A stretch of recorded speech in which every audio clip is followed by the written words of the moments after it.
In climate change and sustainability, I'm Steph Abrams. And I'm Felicia. Let's get into today's hot topics. All right, have you ever been in a restaurant and the table across from you orders the fajitas or, something that smells really good, especially when they sweep through the whole restaurant, to bring it to a table? Well, it turns out that that smell is contributing to air pollution. We can't have anything. This is the type of air pollution I want, I think. Right. NOAA says that those scents are an underestimated source and often ignored cause of air pollution. Looking at Las Vegas, a city with a high concentration of restaurants, researchers found that 20 to 30% of a type of greenhouse gas came from cooking activity. Similar observations were found in Los Angeles and Test City, Boulder, Colorado. This does not surprise me because, you smell the smells coming off, so it has to be doing something. And have you ever cooked something and then left for the day or whatever? And you have the smell on you all day? That, but then you come back in later in the day and you're like, still smells like onions in here. Or cookies. I feel like that used to be a thing when people were trying to sell the house. Yeah. They would bake cookies in the house to have that nice sweet smell of chocolate cookies in the house. Do you have a favorite smell? Because Felicia's nose is no nose I've ever understood. She smells everything. I have a super sniffer, which can be great or terrible. The smell of cookies baking, or during winter and you're baking cinnamony or apple-y things, it just smells warm. Her nose palette is unbelievable. We'll smell no one smell anything. Felicia go, do you guys smell that? No, Felicia. I don't know. I'm like, wait, is it me? If I'm always smelling something weird, is it me? I don't know. Okay, well, we already know that trees are a source of oxygen and absorb carbon dioxide as they grow. But in urban areas where trees are few and far between, your options could be fluid. Scientists in Argentina have developed a liquid tree called Y algae. Now, inside each of these stations is a tank filled with a microalgae that converts carbon dioxide into oxygen and biomass. Now, for now, there are 2 liquid tree prototypes in the capital city of Buenos Aires, and each device can capture about 0.5 metric ton of carbon dioxide each year. That is so cool. I want to know how I get one for home. Right? Yeah. To pull in the CO2 and maybe spew out some extra oxygen for you. You could always use some. I mean, I have an air purifier, have the snake plants and everything. This seems like next level. This thing would be I negative smell. I don't smell anything at all.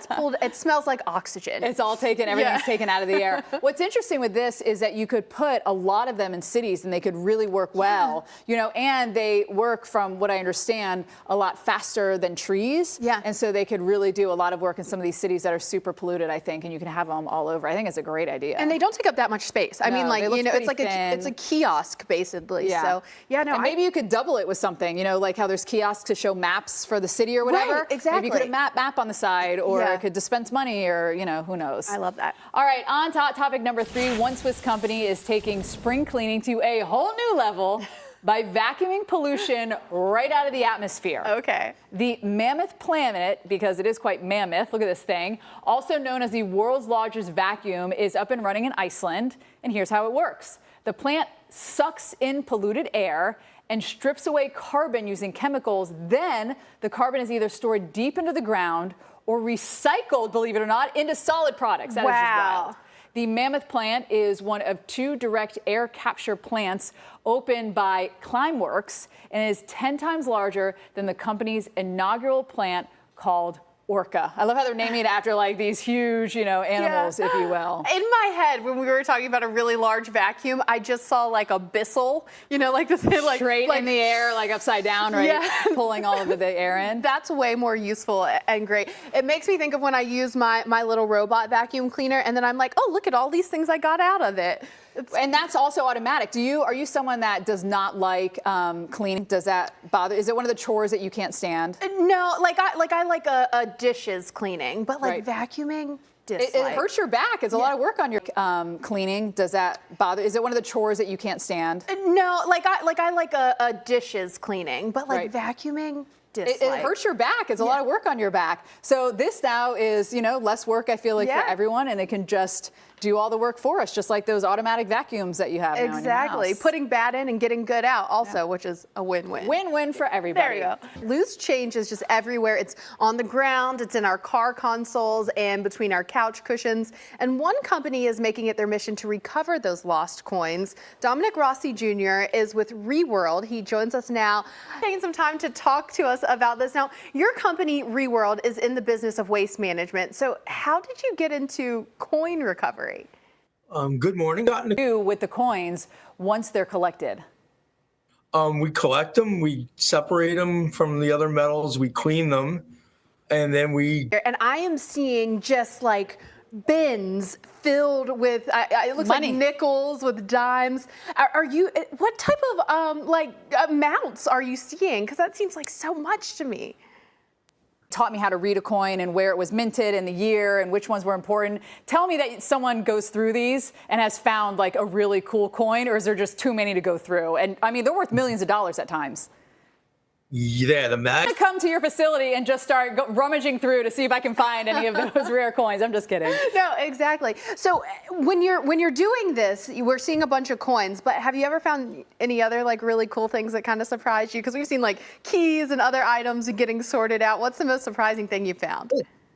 you'll get... It is like a treasure hunt. Well, Dominic Rossi Jr., thank you so much for being with us today. You're very welcome. There's that saying, find a penny, pick it up all day long, you have good luck. Yeah. But only if it's on heads. Right. You Only can't if it's pick it on up heads. if it's on tails. Will you pick up a coin if it's on tails, or are you in this whole bad luck thing? I can't say I won't kick it from wherever it is and see if it like flips, and then I'm like, oh, look, now it's good luck. I roll. The couple says they spent the last year collecting, sorting, and polishing pennies. The darker ones went through a tarnishing process. It took them 6 weeks to complete, using more than 65,000 pennies. The total cost, including supplies, was about $1,800. That is amazing. It's a beautiful floor. Beautiful, great for the environment, but also that probably in comparison to maybe other flooring types, because man, the price of, as we've talked about, the price of construction materials has just gone up. So you have like this piece of history. When I was watching that video, I was like, ooh, I would like to do that. And that would be cool, and to have it on the floor. And I was like, oh, my back would be like killing me sitting there and doing all that. I don't know if I have the patience to do all that either. So that is super impressive. That sounds like I would listen to about 700 podcasts. Yeah. And a great talking point, right? Like, oh, it's cactus. It's cactus leather. Well, plant-based leather is all the rage these days. Here are some other options that you could see on store shelves soon. Yes, there's mycelium leather, which is based on fiber. Which is the thing I'm least surprised that can be turned into something. Right, exactly. Yeah.